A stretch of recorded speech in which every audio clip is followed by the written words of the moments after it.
eu me chamo Thalita Ribeiro, sou estudante aqui de design na Universidade Tecnológica Federal do Paraná.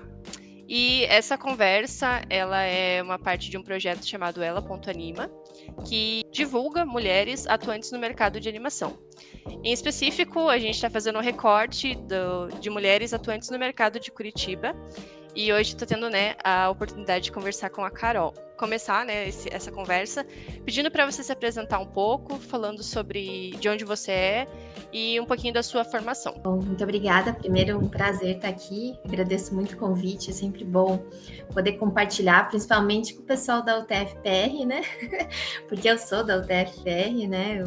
Eu fiz tecnologia em artes gráficas na época. Então, já falando um pouquinho da minha formação, né? A minha graduação foi nessa área. E vou me apresentar um pouco. Eu acabei não atuando como designer mesmo, né? Acabei seguindo outros caminhos. Hoje eu atuo como escritora, como roteirista e como diretora, né? Então, mais falando do recorte são coisas que para mim se cruzam, que eu tô, acho que, focada nessa parte de contar histórias, e eu sou um pouco obcecada por contar histórias através da relação palavra-imagem e tal. Então, todos os quadrinhos me encantam, o livro ilustrado me encanta, e a animação, para mim, é só mais uma etapa natural, assim, parece um pouco, né? Principalmente porque, pela minha proximidade com o Valkyr, que é um ilustrador e animador também, a gente acabou se influenciando e essa área acabou me puxando. Então, eu trabalho principalmente, eu acredito que a minha parte mais essencial é a parte de escrita mesmo, que eu gosto muito da parte de roteiro, de escrita, mas tudo que eu escrevo e produzo, eu sempre estou imaginando como elas vão ser imagens também. Então, eu acabei me envolvendo com os projetos de direção, e daí isso acabou me puxando para hoje trabalhar também na área de direção, na área de animação, né? O que foi uma oportunidade, uma sorte, uma oportunidade muito bacana que eu tive, né? E então, depois que eu me formei como tecnóloga em artes gráficas, o meu projeto de graduação já foi um livro infantil, então eu já comecei a entrar nessa área. Então, que eu gostava muito de ilustração, assim, mas mais como eu não desenho, mas eu tenho essa paixão pelo livro ilustrado, pelas histórias, gosto muito de histórias infantis. E daí comecei a trabalhar com isso, e daí foi a partir disso que eu fiz um curta junto com o Valkyr, e daí eu falei, não, eu quero agora estudar mais, e fui fazer mestrado e doutorado em letras na UFPR, mas daí literatura e outras linguagens. Então, sempre falando no meu mestrado, eu fiz sobre a relação da palavra e imagem no livro ilustrado do Onde Vivem os Monstros, do Maurice Sendak. E daí, depois eu fiz doutorado, quando eu estudei a questão da imagem na literatura, mas relacionando uma obra do Guimarães Rosa com os quadrinhos do Lourenço Mutarelli. Então, foi uma exploração, assim, bem vasta que eu tentei fazer sobre a imagem, assim, que é como ela se apresenta, principalmente como ela contradiz e como ela expande o texto verbal. E isso influenciou também na minha carreira como roteirista, como escritora, e hoje que eu atuo também como diretora de animação. Até essa era uma das perguntas assim que eu queria fazer, porque realmente, eu estava lendo ali sua trajetória e de design foi para letras, e assim, e a gente não que uma área seja super distinta da outra, não, elas se comunicam, assim, né? Mas é interessante ver esse caminho, assim, né? De uma coisa visual. E aí agora você comentando que, na verdade, você consegue escrever já pensando no visual, e isso tem tudo a ver, né? Com a animação depois, assim. Então, uma coisa muito legal.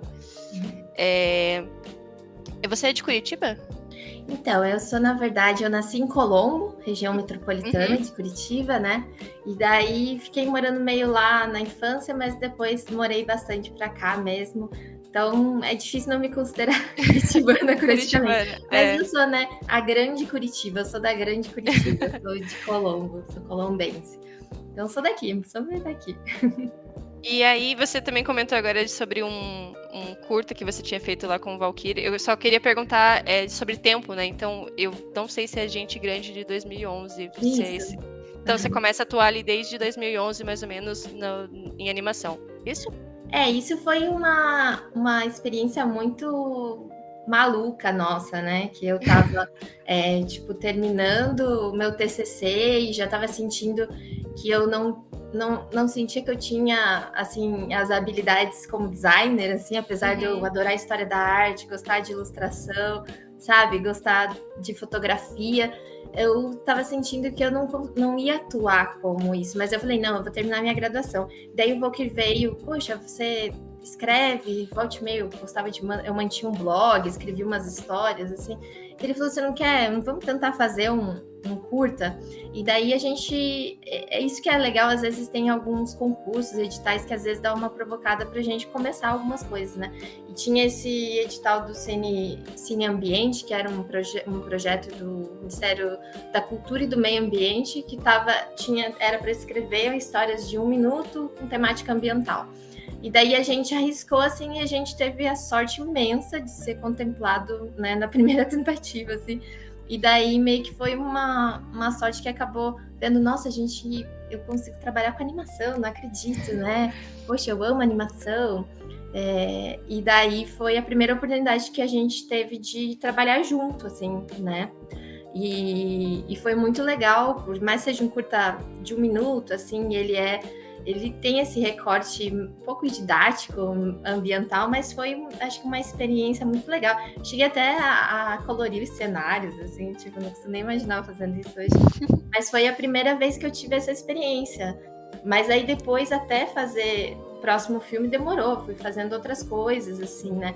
Porque a animação, querendo ou não, eu acho interessante pensar isso, porque é uma coisa grandiosa, né? Você precisa ter toda uma equipe, e então eu não conseguia me imaginar muito como animador, porque eu não desenho, não trabalho no software, eu estou numa área um pouco, né, de mais de roteirista e de diretora, geralmente com co-direção, tenho aprendido muito sobre direção, mas tem muita coisa que eu estou descobrindo, eu entendo um pouco a teoria da animação, né, mas assim, pegar e eu vou fazer um frame aqui, não vou fazer nada, né. Mas é legal ver os outros caminhos, né? Porque assusta um pouco a gente, assim, pensar, nossa, será que eu vou trabalhar com animação, que é uma coisa tão complexa, né? Mas às vezes você vai achando outros caminhos, como roteirista, como diretora, e isso eu acho interessante poder pensar também na minha própria história, assim, sabe? Sim, e acho que, na verdade, o roteiro em si, pensando em grandiosidade, o roteiro também ele é um papel importantíssimo, né?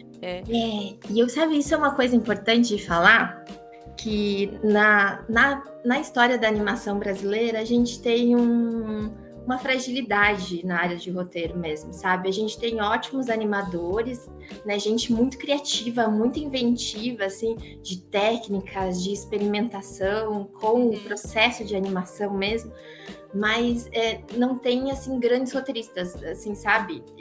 Tipo, acho que é uma coisa que está aumentando, a gente tem alguns exemplos muito especiais, assim, mas a gente vê muito, quando você vai olhar mesmo os festivais e tal, tem muita coisa bacana sobre técnica, você fala, nossa, esse cara anima muito bem, ele desenha muito, essa coisa, mas às vezes não tem uma história tão fechadinha. Então eu acho que é um setor que eu acho que tá demandando mais profissionais mesmo, sabe? Eu acho que é importante a gente... Eu acho que outros países têm mais históricos, a gente acho que agora que está desenvolvendo mais pessoas voltadas para roteiro, sabe? Então eu acho isso um aspecto bem interessante de pensar, assim. Eu acho que a gente precisa de mais roteiristas voltados para animação, porque tem muita gente no live action, sabe? Então eu acho legal também pensar sobre isso. Eu vou falar agora um pouquinho sobre as suas 2 obras, já puxando tudo que a gente está conversando aqui. Porque daí você tem diversas publicações, né? Você tem quadrinhos também, você tem livros infantis. E Anacleto, né? Um livro que se transforma na animação. E o Apneia, que tô falando os mais recentes, né? O Apneia de 2019 e o Anacleto de 2023. Eu queria que você compartilhasse um pouquinho do seu processo criativo, assim, para você criar essas histórias. E emendando já numa segunda pergunta também, porque elas estão juntas, assim, né? A apneia, você comentou numa entrevista que surge de um medo seu em relação à natação, a nadar. E Anacleto, você vai trazer temas como medo e solidão na história. Então eu queria que você contasse um pouquinho do processo criativo disso e como que você consegue traduzir assim essas vivências assim nas suas histórias também. Legal. Quando você falou, eu fiquei pensando, né? Parece que todas as histórias que eu escrevo são sobre medo, sobre alguma coisa de pesadelo. E já me falaram que as coisas que eu escrevo, que eu crio, são geralmente muito tristes ou mais melancólicas, não deixam de ser. E eu acho interessante, porque acho que é uma coisa que eu abraço, assim, que faz parte também, acho que das coisas que me interessam, como eu gosto de me expressar, né? O Apneia, eu acho que ele vem justamente desse pensar por imagens, assim, sabe? Porque, por exemplo, eu tinha uma história de um trauma que eu achava que um dia eu gostaria de contar, sabe? Tipo, teve uma coisa ruim que aconteceu comigo. Será que eu consigo contar para as pessoas? Será que eu consigo transformar isso numa história? Às vezes você tem uma coisa que aconteceu, às vezes um pequeno fragmento da tua história que você pensa, como que eu vou contar isso? Será que tem formas de contar?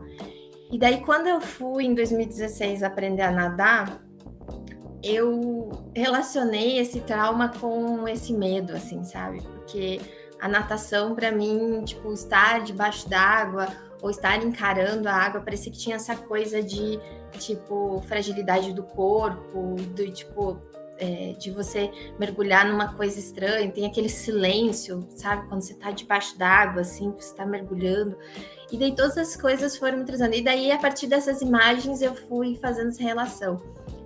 E se eu pegasse esse pavor, esse trauma e personificasse na imagem do mar, assim, sabe? Como seria essa personagem encarando esse medo de ser mulher e do que é o feminino, representado nessa imagética do mar, da água, e que tem tudo a ver com o feminino, na verdade, né?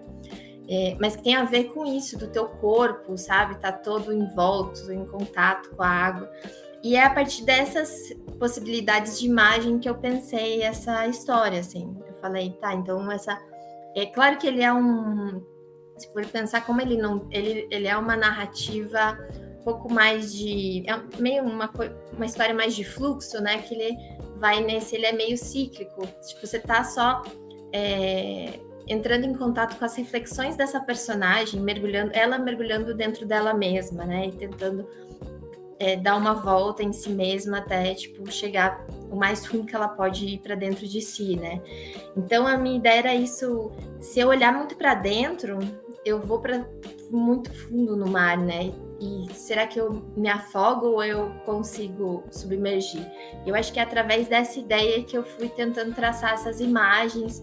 Ele partiu de um texto mesmo, primeiro, assim, de um texto bem poético, assim, que eu fui escrevendo, e daí depois ali eu fui conectando, tá? Com isso aqui, o que eu quero que cena eu quero que esteja ao redor dessas palavras, né? E eu acho que tem um exercício muito de pensar até o que eu estava estudando na época, que era o livro ilustrado, assim, sabe? Como as imagens contradizem ou expandem e tal, que eu fui construindo essas ideias de imagens e de cenas, assim. Claro, o Valkyr colaborou também muito na hora que vai montar os thumbnails, né? Aí a gente vê, isso aqui tá funcionando, isso aqui não tá funcionando. Lá no final a gente mudou o texto, então sempre tem várias transformações. Mas eu acho que foi muito pensar qual é o tema, assim, sabe? Tipo, eu acho que as histórias, acho que falando um pouco de processo criativo, eu acho que você tem que pensar qual é o grande tema do teu filme, assim, sabe? O que você está querendo contar? O que é o coração do teu filme? E daí as outras coisas vão acontecer sempre em ressonância com esse tema, sabe? Então, tipo, eu quero falar de feminino, eu quero falar do trauma, eu quero falar de não ter voz, então, tipo, essas coisas ali, como elas se relacionam com esse corpo dessa personagem, e às vezes você vai fazendo uma espiral, assim, né? Que você vai tentando girar em volta desse tema e ver que caminhos que você traça, assim.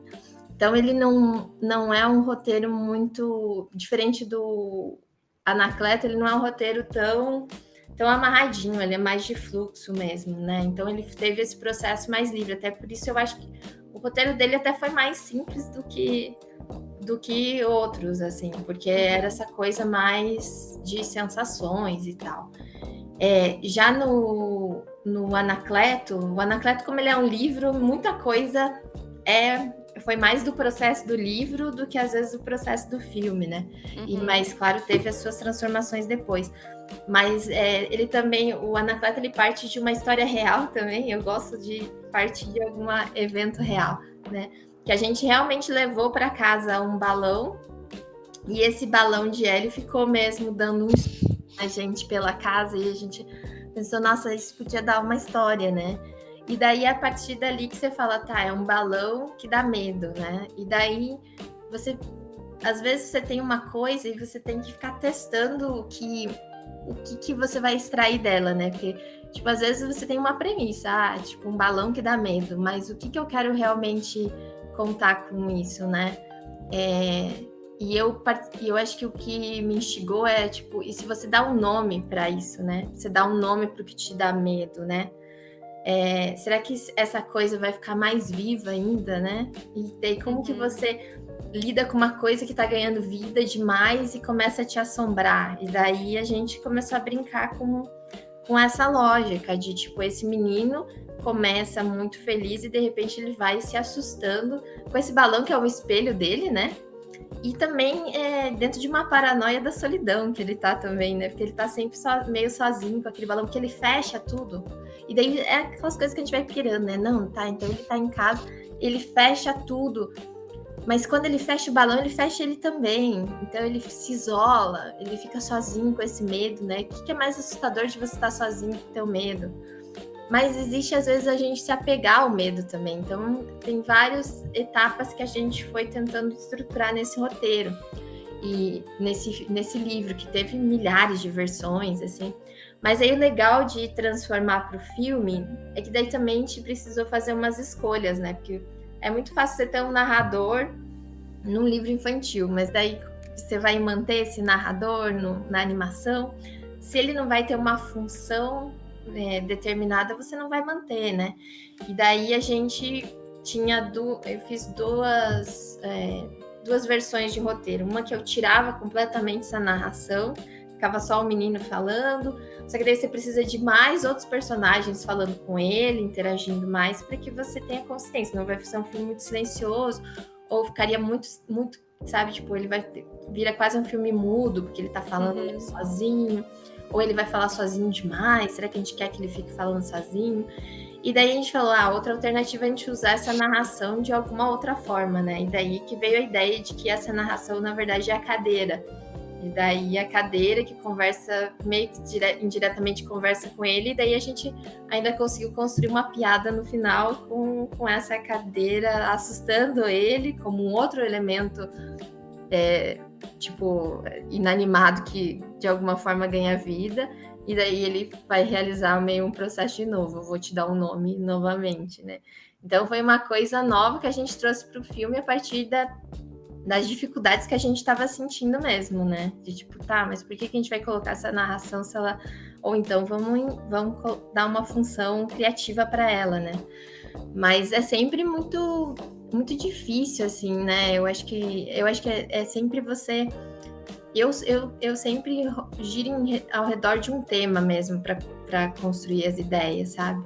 A gente agora tem o nosso quadrinho, O Filho Mal, que é um quadrinho de 2020, que a gente está no processo de transformar ele para um longa-metragem, né? A gente está ainda correndo atrás de incentivo, está trabalhando no roteiro, mas ele também, eu acho que falar do processo criativo dele é bom para explicar isso, porque ele também parte de uma história que aconteceu na minha família, umas gerações atrás, que realmente aconteceu um parricídio, e isso sempre ficou martelando na minha cabeça, né? Porque eu sempre gostei de histórias criminais, assim, e isso ficava na minha cabeça, assim. E eu pensava, nossa, um dia eu posso contar essa história. E foi muito legal, porque daí na hora que eu fui escrever, essa história deixou de ser sobre o crime e virou uma outra coisa. Foi sobre... Aí, em vez da gente... E, às vezes, dependendo do ponto de vista que você olha para uma história, ela fica mais interessante ou não, sabe? Então, tipo, você pode olhar para um parricídio só do ponto de vista criminal e pensar, tipo... E o grande momento da tua história vai ser quando o crime realmente acontece. Mas e se você olhar sobre o ponto de vista de uma reflexão sobre o que é ser mal, o que é a maldade... né? Onde que tá o mal? Será que ele tá no... será que esse filho realmente é totalmente mal ou existem coisas que levaram ele a ser mal? E onde que tá essa maldade nessas outras personagens, assim? Como elas dialogam com isso, assim, sabe? Como que tá... E daí a gente pensar essa relação entre pai e mãe, assim, sabe? Tipo, poxa, ele assassinou o próprio pai, ele é um filho mau. Mas que tipo de relação que a gente tem às vezes com os nossos pais? Será que elas são... Sabe, daí você muda o foco, assim, às vezes você cria uma coisa mais interessante. E daí foi tipo, não, o tema do filme agora, que a gente tá tentando transformar, é sobre o mal nessa família. E daí as várias faces que ele pode ter nos vários personagens, como eles se relacionam com isso. Então eu acho que, assim, de processo criativo é um pouco isso, assim, você ficar, sei lá, obcecado por um tema e ver como ele pode se tornar imagem, assim, sabe? Que tipo de elementos conversa com ele. Eu não sei se estou já te Não, pode, né? pode ficar falando. Eu achei super interessante, assim, porque quando você falou, né, Anacleto, eu pensei, não, facinho de fazer a animação, tranquilo, né? Só tranquilo, né? E você mostrando exatamente isso, né? Porque realmente você tem que transformar de uma outra maneira, né? Quando você traduz. E na verdade, até já na produção do livro também, quando você escreve, você já também conta de uma maneira visual o teu livro, no quadrinho também, né? Então, e é muito interessante ver esse outro olhar, assim, do roteiro. Eu escrevi assim e depois transformar isso, assim. Achei fantástico, assim. Vou voltar agora algumas coisas mais da sua profissão e vou perguntar um pouquinho sobre qual que foi o principal desafio hoje que você enfrenta como roteirista, como direção também, né? E também como que é essa parte assim da direção assim para você? Você comentou, né, que você está aprendendo, então eu queria que você compartilhasse um pouquinho também desses desafios assim que você vem enfrentando e aprendendo, enfim. Eu acho que o nosso grande desafio é a gente conseguir trabalhar numa área cultural, né? De forma geral, assim, né? Porque a gente depende muito de editais, de financiamento, não tem, né? Tipo, dificilmente você vai trabalhar numa empresa em que você vai todo dia ficar produzindo, né? E muitas vezes você tá sempre trabalhando no risco, assim, sabe? Por exemplo, quando eu escrevi o roteiro da Pinéia, o roteiro da Anacleto, agora que eu tô escrevendo o roteiro do Filho Mal, você trabalha de graça todo esse tempo. Para depois. Torcendo que ele seja aprovado no edital para que ele realmente vire e você, né, consiga executar ele, né? Tem pessoas que às vezes ficam, às vezes 10 anos no mesmo projeto, sabe, tentando aprovar, e daí tem muito essa parte de que é puxado de você ficar contando com os editais, né? E na área da animação é muito difícil porque é tudo muito caro, né? Você precisa ter os editais de incentivo. Agora a gente está nessa luta para regulamentar os streamings, né? Muito importante que todo mundo se movimente para isso, assim, porque a gente precisa disso até para que eles consumam conteúdos, né? Porque senão eles só ganham dinheiro com, né, vendendo pra gente, mas eles não compram conteúdos da gente, não apoiam nossos conteúdos e a gente vai ficando sem espaço, né? E a gente precisa disso. Aliás, a animação surge desses editais de obrigação de tempo de tela e tudo mais, né? Então, assim, acho que o desafio é realmente... Acho que é a gente conseguir financiamento para as nossas coisas, né? A gente tem, claro, editais muito bacanas de desenvolvimento, o Audio Blanc, o Paulo Gustavo, que às vezes tem para você trabalhar só como roteirista, assim, num projeto, às vezes desenvolver. Eu nunca consegui aprovar, mas deve ser muito legal. E eu acho que o desafio é sempre estar assim, meio, né, nessa angústia de será que a gente vai conseguir aprovar? E tudo depende de vários fatores, né? Porque às vezes o mercado está demandando outras temáticas, mas eu acho que você tem que estar sempre tentando se manter criativa, assim. Eu acho que um caminho para mim que eu sinto que funciona é esse, por exemplo, às vezes testar outros formatos, às vezes para depois ir para adaptação, sabe? Tipo, eu acho que o Anacleto fez um caminho muito bom, porque daí a gente tinha um material que você tem como mostrar, ó, é isso aqui, como que vai ficar. E às vezes você consegue financiar de forma mais barata, né? Um edital de quadrinhos é mais acessível. Ou mesmo, pelo menos, para você trabalhar as suas ideias. O Filho Mal, a gente fez isso. E às vezes é um caminho que pode ser interessante. Assim, eu estou trabalhando com o Valkyrie agora num outro livro infantil, que vai se chamar O Rei Pássaro, que a gente conseguiu aprovar no mecenato, então ele vai sair. E a gente já está pensando em adaptar ele para animação, sabe? Você vai aproveitando as ideias, né? E eu acho que às vezes pode ser um caminho interessante também. Claro que, assim, eu como roteirista, agora tenho estudado, porque também a minha formação é em design, né? A gente não tinha nenhuma disciplina de roteiro de cinema, né? Então é muito fazendo curso, fazendo aula, assistindo masterclass, lendo livros, estudando, a gente acaba sendo meio autodidata, assim, para ir trabalhando e aprendendo mais, né? Eu acho que, assim, é muito legal também, às vezes, a pessoa fazer alguma coisa, nem que seja pequena, sabe? Sua, assim. Por exemplo, eu e o Valkyrie, a gente fez esse curta de 1 minuto aí. Às vezes é legal você montar alguma coisa para você ter um portfólio, sabe? Você ter alguma coisa para você mostrar se você quer entrar nessa área. E tá sempre tentando fazer alguma coisa. Eu até presenciei, aproveitando fazer essa divulgação, né? A gente está agora com o prêmio Grande Otelo, né? De cinema brasileiro, e tem muitos curtas que estão concorrendo ao prêmio. E esses curtas, durante esse período da premiação, eles ficam disponíveis no Porta Curta para assistirem de graça. Então, que legal. recomendo que o pessoal assista, porque tem muitos curtas incríveis, nacionais, assim. E eu conheci o diretor do Cacto, que tá lá, que é um filme muito sensacional, é um curta. E daí a experiência dele eu acho muito interessante, porque ele, na época de pandemia, ele estava trabalhando, mas nas horas vagas ele ficou fazendo esse curta, sabe? Ele fala que é um curta, acho que tem uns 5 minutos, talvez um pouquinho mais. É um curta de terror, assim, muito interessante. E ele levou, acho que uns 3 anos para fazer, porque ele tava fazendo sozinho, né? Mas ele fez sozinho, só que depois que ele fez esse curta, isso abriu tantas portas para ele. Aí ele tá dirigindo um longa agora, entende? Então, eu acho que é essas coisas, achar formas de você, pelo menos, produzir alguma coisa. Eu acho que tá sempre tentando fazer algo, né? E assim, com a direção, como eu, desde o Apneia, eu já entrei como co-diretora, né? Claro que, assim, eu tenho que admitir que no Apneia foi muito difícil, porque meu filho tinha acabado de nascer, então às vezes eu assistia as cenas amamentando e revendo e dando opinião. Não consegui dirigir, assim, né, como eu gostaria.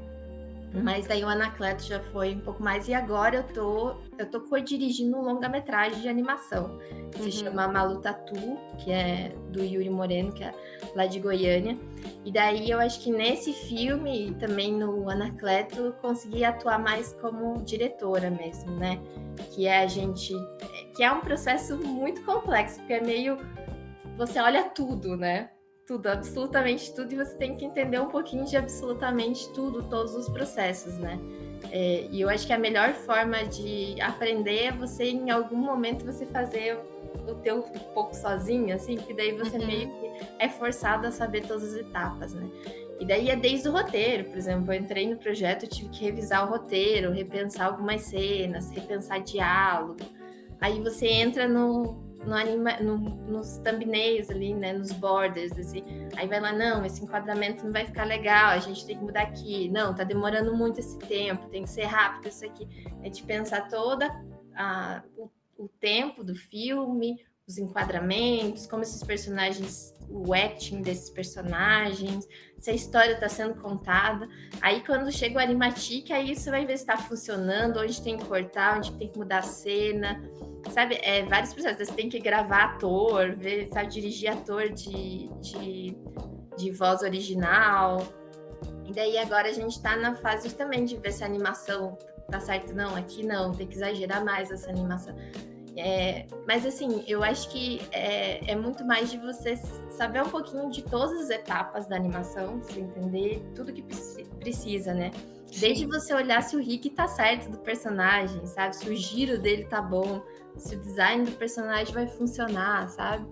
Então é um pouco aprender sobre todo o processo, assim, mas é desafiador, mas nossa, acho que é onde você mais aprende, assim. Mas eu acho que a direção ela tem muito de uma visão de, eu acho que assim, eu acredito assim, se eu sou criativa ou boa de alguma forma, é porque eu gosto muito de animação e eu consumo muito animação, né? E quando você assiste muito, principalmente com um olhar crítico, assim, você começa a aprender como as coisas Sim. devem ser, como que é o ritmo, sabe, de uma cena, sobre enquadramento. Eu acho que a gente é claro que a gente estuda, mas a gente também, assistindo muito, você vai pegando alguns macetes e vai entendendo, assistindo de forma crítica, né? Não só criativa, assim, sabe? E eu sempre fui, assim, eu sou apaixonada por série de animação, eu assisto muito, tudo que sai de animação eu assisto, sou meio obcecada, assim. E assim, eu acho que isso também colabora para você entender um pouquinho da linguagem melhor, assim, sabe? Entender, tipo, poxa, tem uma cena que sempre aparece, que o cara sai da sombra, acho que aqui vai ficar legal, esse cara misterioso, vamos fazer. Daí você lembrar onde estão as referências para você passar para quem tá fazendo. Mas eu acho que, assim, é meio difícil, porque, né, eu acho que a gente é obrigado a ser muito o próprio criador de tudo que a gente faz nessa área, né? Mas eu acho que tem alguns editais de desenvolvimento, às vezes entrar numas equipes também, sabe? Como assistente, como produtor e tal. Eu acho que são processos importantes, assim, para ir entrando no mercado, assim. Eu acho que o desafio é principalmente mais financeiro mesmo, né? Da gente conseguir os recursos para a gente poder fazer, porque a gente está aqui sempre cheio de ideias, né? Tentando fazer Sim. as coisas, assim. Eu entrevistei uma outra animadora, dela era animadora, também foi diretora, mas trabalha mais com animação, assim. Hoje, na verdade, como produtora executiva. E ela comentava muito isso, assim, que a gente, e em Curitiba, né, a gente tem estúdios incríveis que fazem trabalhos incríveis e fica nessa da questão do edital mesmo, assim, de precisar de um edital, de ser aprovado no edital.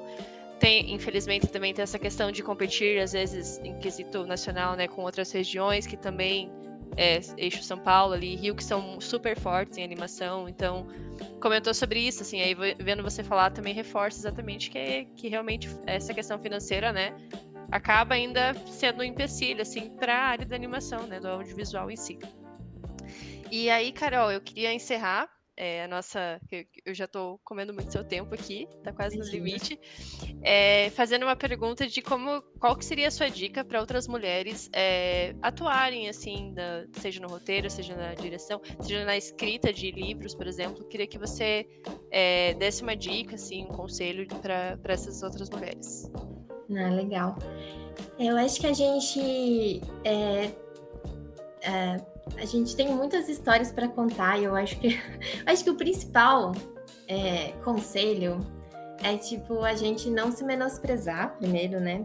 É tipo tem aquela máxima assim, quando estiver na dúvida se você vai se jogar em alguma coisa, pense o que um homem branco faria no seu lugar, né?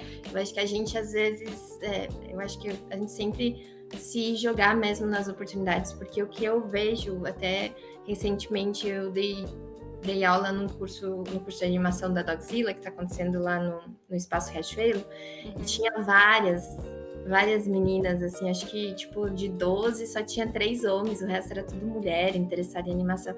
Gente muito boa, então a gente tem muito talento mesmo, sabe? Eu acho que a gente tem que mais se jogar, porque a gente já tem potencial, assim. E eu acho que a gente tem que também abraçar as nossas histórias, sabe? Tipo, como mulheres mesmo, a gente tem muita coisa para contar. E eu acho que a gente tem que aproveitar que nesse momento a gente tem público interessado em narrativas assim sobre o feminino, narrativas feministas, histórias, sabe, que a gente precisa contar. Eu acho que a gente tem uma urgência de contar as nossas histórias do ponto de vista de mulheres, assim, sabe? E eu acho que a gente tem que aproveitar esse momento e agarrar para a gente contar as nossas histórias. E assim, querendo ou não, dentro de todas as limitações que os editais têm, existe um recorte que está favorecendo produções encabeçadas por mulheres, né? Então, acho que bem ou mal a gente tem que aproveitar também essas janelas aí para, não, agora é o momento de eu testar os meus projetos e tal, e ir arriscando, sabe? No mecenato tem para iniciantes, tem alguns editais que são para iniciantes, e eu acho que a gente tem que ocupar esses espaços, assim, porque a gente vê, tem muita gente boa mesmo, assim, só talvez a gente tenha que se jogar mais, contar as nossas histórias, sabe? Eu acho que às vezes a gente fica com receio de se colocar como mulher, escrevendo e trabalhando, e eu acho que a gente, para mim essa é uma experiência que foi muito forte para mim com a apneia, sabe? Que eu sempre escrevia outras histórias, eu já tinha escrito Anacleto antes do Apneia, e eu sempre tinha receio, às vezes, de me colocar, sabe, como a dona daquela história, ou assim, isso aconteceu de verdade comigo, sabe? Pegar, às vezes, alguma coisa dolorosa e falar sobre isso, assim. E o Apneia foi um desafio, assim, e me mostrou que a gente, quando você conta uma história que é muito verdadeira, ela tem mais poder, assim, sabe? Então, foi muito difícil, assim, nossa, eu vou falar sobre uma história de abuso que realmente aconteceu comigo. Será que eu falo dessa história, sabe? Será que eu acho formas de falar? E daí a repercussão foi incrível, assim, da apneia, sabe? E eu acho que... E eu acabei entrando em contato com muitas mulheres, assim, e até alguns homens que por causa da apneia vinham e achavam, sentiam que podiam falar comigo sobre as situações que aconteceram com eles, sabe? Então, é o poder que uma história pode ter, assim. Então, acho que a gente tem que contar mesmo as nossas histórias, não ter medo de se impor como mulher e que tem as suas próprias histórias com o feminino, sabe? Eu acho que a gente se jogar mesmo, né? Que tipo, igual isso, quando apareceu essa oportunidade de dirigir o Malu Tatu, eu fiquei meio apavorada, sabe? Porque daí fala assim, nossa, mas eu nunca dirigi um longa-metragem, nunca trabalhei num longa-metragem, como que eu vou entrar como diretora? E daí, sabe? E às vezes, assim, um homem não teria essas dúvidas, sabe? Ele fala assim, aí o Valkyrie falou assim dele, nossa, mas você sabe disso, você sabe fazer. Você tem mais experiência do que tal e tal pessoa. Se você não for, eles vão chamar talvez alguém com menos experiência que você. Entende? Tipo, e você vai deixar passar essa oportunidade? Eu acho que é isso que a gente tem que lutar, sabe? De, não, eu vou me jogar e vou arriscar. E nem que eu tenha que aprender no processo, assim, sabe?